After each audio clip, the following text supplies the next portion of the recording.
د زړه نه مې راتېرې یو څو څړیکې شي سندرې او د ویر په چم کې کریکې کریکې کریکې شي سندرې ته وګوره زمونږ داستانونه څومره پټ دي د ځینې بختورو یو څو لږې شي سندرې.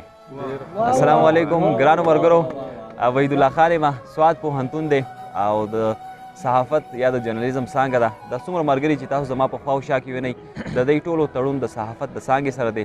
دا د مستقبل معماران دي او صحافیان دي. ګران ملګرو، یو وړوکې غونډې کې پروګرام د خیبر مازدیګر دلته کې زه د دې ټولو ملګرو سره ریکارډ کوم. دا ټول ملګري به تاسو ته یو یو یا دوه شعرونه سناوئ.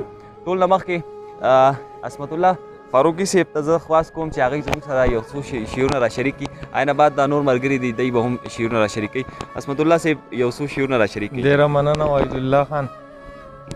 شعر به درته ووایم داسې د حج او د عمرې په باره کې به ته ووایم ستا خوښ هم شي ډېر. صحیح ده جی. منیر بنیري شعر دی.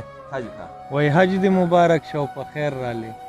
هسې دې خبرې ته مې فکر شو، ساس پرېږده سندرې ته مې فکر شو.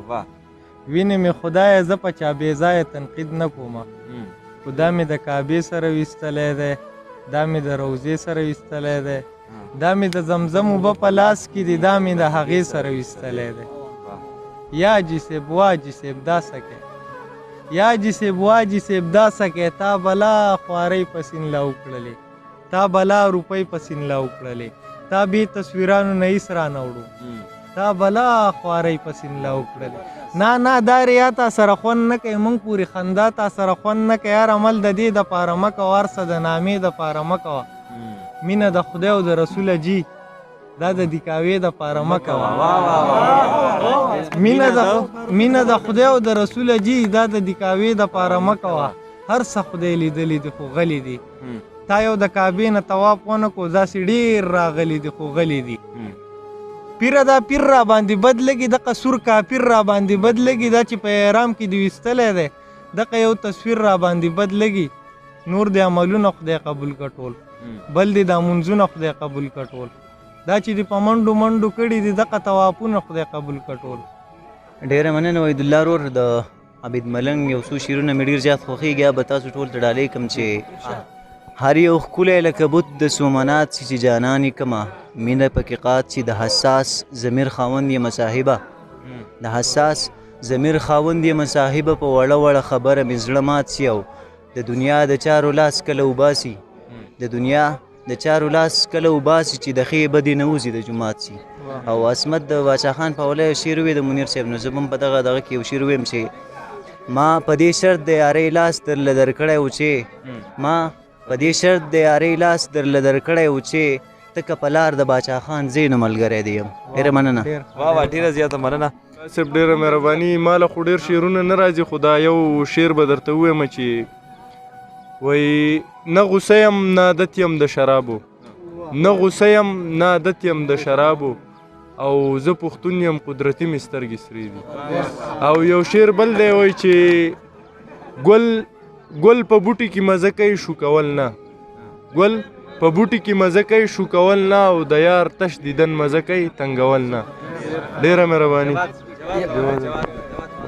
ډېره مننه وحید الله صاحب. دا ټایم کم دی خو یو شعر ورته ډالۍ کړمه. وایي مخکې تللی شومه له تا مخکې کېدی نه شوم، احتراما په دغې تک کې شاته پاتې شومه.